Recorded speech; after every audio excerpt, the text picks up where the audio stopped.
everybody, welcome to my channel. My name is Alex and today I'm going to be bringing you my September wrap up. Now September actually ended up being a pretty good reading month for me. I read 11 books, which is about average-ish. I usually read 10 to 12, so that hit right in the middle. Now in the first 2 weeks of the month, I actually only completed 3 books. And you can head to my mid-month wrap-up, which I will link in a card to hear my thoughts on those books. And then after I posted that video, I ended up finishing 7 more books. So today I'm going to be giving you stats for everything that I read in September, as well as reviews on those last 7 books. So without further ado, let's get started. So first, like every single month, I'm going to go over a few quick stats. So as far as publication year, 5 of the books that I completed in September were either published in 2018 or 2019, and the rest of them were published in 2017 or before. As far as format, I read 2 physical books, 3 ebooks, 3 audiobooks, and 3 books that I consumed in multiple formats. As far as genres, we were a little all over the place. I had 4 contemporaries, 2 fantasies, 1 historical fiction, 1 classic, 2 mystery thrillers, and 1 graphic novel. For age range, I read 1 middle grade novel, 6 young adult novels, and 4 adult novels. And for author gender, every single book that I read this month was written by a woman. So, who run the world? And finally, for ratings, again, we were a little bit all over the place. I wound up with 1 2-star read, 1 2.5-star read, 1 3-star, 3 4 stars, and 5 5-star reads. So those were just some stats on everything that I read in September. So now I'm going to move into reviewing the last 8 books that I read in the month. I'm also going to really quickly tell you the names and the ratings of the 3 books that I read in the beginning of the month. So if you haven't seen my mid-month wrap-up, it's linked down below. Go and watch it if you don't want to be spoiled, because I'm about to tell you those 3 books and the ratings that I gave them. So first in September, I read The Borrower by Rebecca Makkai, which I gave a 2.5 out of 5 stars. Next, I completed Sassafras by Trish Heald, which I gave a 4 out of 5 stars. And then I completed The Turn of the Key by Ruth Ware, which I gave a 5 out of 5 stars. So moving on from there, the next thing that I completed in the month of September was Pride and Prejudice by Jane Austen. Now I feel like I'm the last person on planet Earth to have read this novel. Everybody knows and loves Jane Austen. I don't even feel like I need to describe what this novel is about, but essentially it is your classic hate-to-love romance between our 2 main characters, Elizabeth Bennet and Mr. Darcy.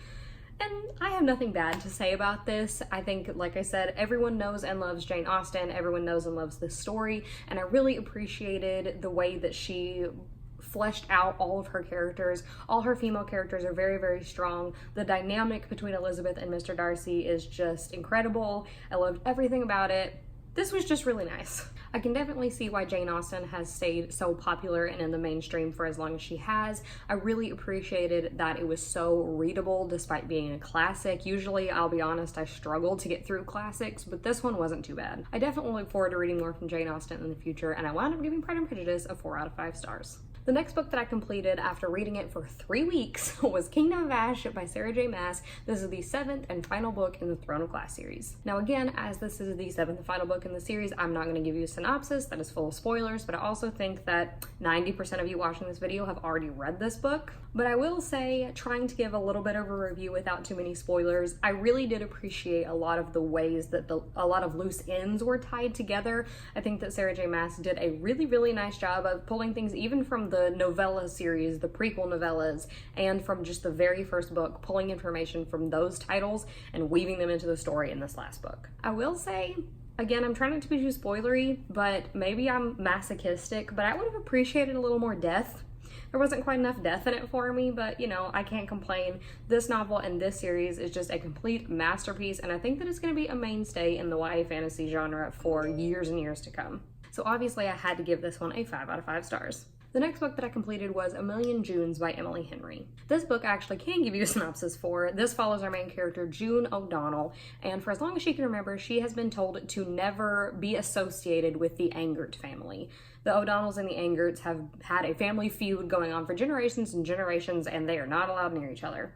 Well, one day Saul Angert he's been gone for 3 years, and he comes back into town, and he and June are immediately drawn to each other, even though they know that they shouldn't be. So the novel follows them starting to kind of form a relationship, even though it is pretty forbidden, and there is a little bit of magical realism that comes in. They start to get some messages from their loved ones, and maybe they're going to figure out why they can't talk to each other. Now, the premise of this book really interested me, but overall, the actual execution was a miss. I felt like a lot of the dialogue in this book was pretty cheesy. I couldn't picture these characters actually saying these things in my head. The family history, while I really applaud Emily Henry on creating such a rich storyline for these two families, there is so much to keep up with that I just got jumbled and I couldn't follow everything that was happening, especially because the O'Donnell side of the family, June is like the fourth one. She goes by June, but her real name is Jack, so she's Jack the Fourth. So you have to follow the stories of Jack, Jack the Second, Jack the Third, and Jack the Fourth, and it just got really confusing and muddled.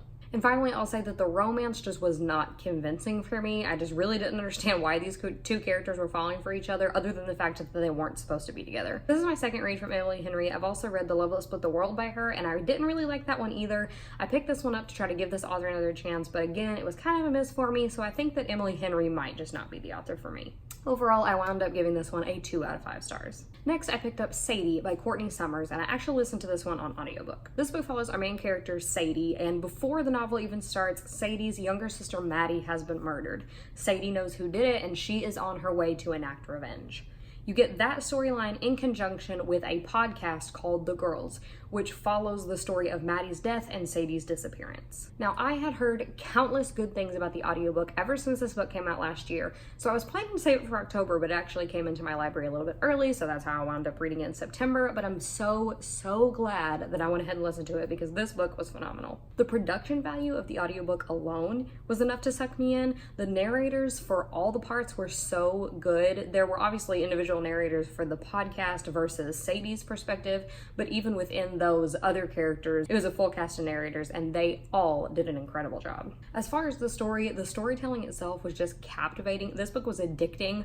I found myself wanting to go around and do chores around the house just so I could be listening to this novel because I had to see what was going to happen next. But I will say, I want to put one clarification on this. I don't think that this book is a mystery. It has been pegged as a mystery. I might call it a thriller, maybe, but I think it's more just like a revenge plot. There's not really a mystery behind it. So just know that going in. And I will also say, again, not trying to be too spoilery, but if you don't like ambiguous endings, you will not like the ending of this. Overall, I highly enjoyed this novel. If you decide to pick it up, definitely go for the audiobook version because it was phenomenal. And I obviously gave this book a 5 out of 5 stars. Next, I completed Full Disclosure by Cameron Garrett, and I got this as an e-arc through NetGalley. This novel is set to release on October 29th. Full Disclosure follows our main character, Simone, who is an HIV-positive teenager. She contracted HIV from her mother when she was born, and she's lived with it her whole life. And she has just moved into a new school because word got out at her old school that she was HIV positive, and things kind of went awry from there. It turned really bad for her. She was getting bullied, so she has come to this new school, and she's trying to keep things more private. But when she starts falling for this boy and is thinking about maybe going all the way, she has to decide if she is ready to reveal to him and potentially the whole school that she has HIV. Now, I will say I definitely applaud this author for the conversation that she is bringing to the table. I think that a lot of the information in this novel about what it's like to live with HIV is incredibly important, and I learned a lot from reading this novel. And it was also honestly the perfect case of bookish serendipity, because when I was reading this novel during the few days that I had it going, Jonathan Van Ness from Queer Eye actually revealed that he is HIV positive. So that was a really interesting conversation to think about this disease and how it is affecting two different people. Obviously, one's fictional and one is a real person, but just having both of those things going on at the same time was really interesting for me, and I learned a lot from both of them. But this is where I kind of struggle. I really, like I said, I appreciate this novel and what it's doing and the content that it is bringing to the forefront. This is something that I've never read about before, and I think it is incredibly important to have this conversation in our space.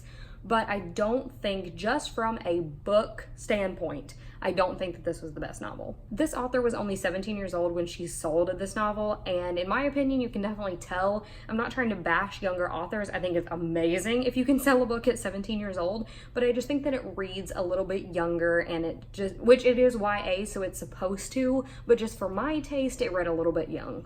I think that in some places the plot dragged a little bit. There were a couple of chapters that, while I think that they were important to Simone's life, I don't think they were necessarily important to the storyline itself. And some of the writing seemed a little bit stilted and just, it wasn't my personal style. So I really don't want to bash the book that much. The book was okay, it was fine. There was nothing that I absolutely hated about it, but I do really, really praise the subject matter and how she handled it. So overall, I gave Full Disclosure a 3 out of 5 stars. The next novel that I picked up was The War That Saved My Life by Kimberly Brubaker Bradley. This is a young adult historical fiction novel that takes place during World War II, and we're following our main character, 10-year-old Ava.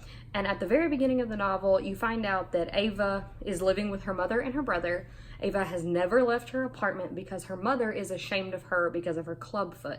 So at the beginning of the novel, the people of the town are starting to evacuate the children because they're afraid of bombings. So all the children get moved into London. Ava and her brother end up being able to go as well, and they're placed into the care of Susan Smith.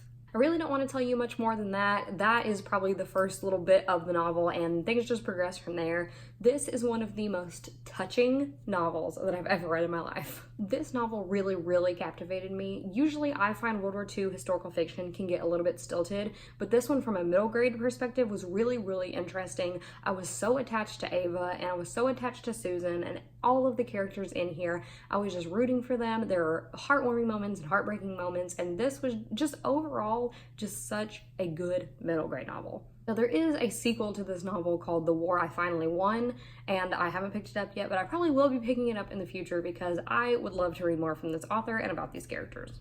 Overall, I wound up giving this one a 5 out of 5 stars. The next book I completed was Loving vs. Virginia by Patricia Hruby Powell. Now this is a novel told in verse, and it recounts the true story of Richard and Mildred Loving. The novel starts in 1955 when the two meet. Richard is a white man and Mildred is a black woman, and they want to get married, but the state of Virginia does not recognize interracial marriages. And this novel details their struggles of trying to get their marriage recognized by the state of Virginia, and it winds up being this landmark Supreme Court case. Now, I read this on ebook while also listening to the audiobook in conjunction, which I thought was a really, really interesting way to do it. The audiobook narrators are phenomenal together. They both do an amazing job.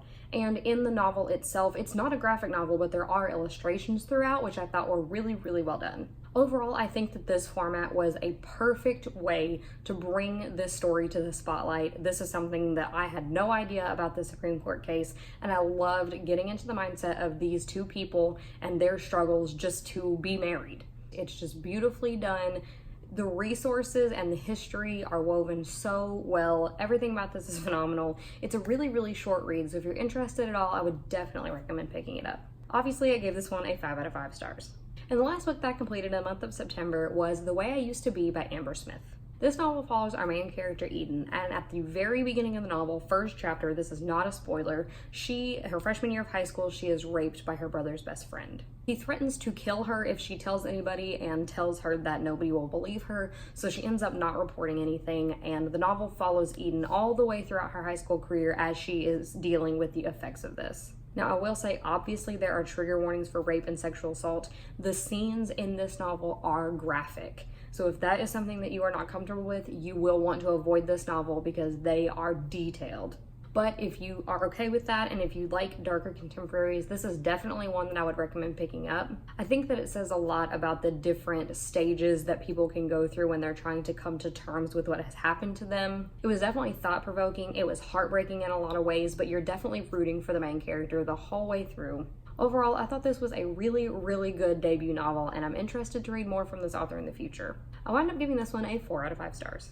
So that is it for my September wrap up. Let me know if you have read any of these books in the comments down below, and let me know what your favorite book that you read in September was. As always, if you like what you saw today, don't forget to give this video a big thumbs up, as well as hitting the bell button and subscribe button down below so that you never miss out on any of my content.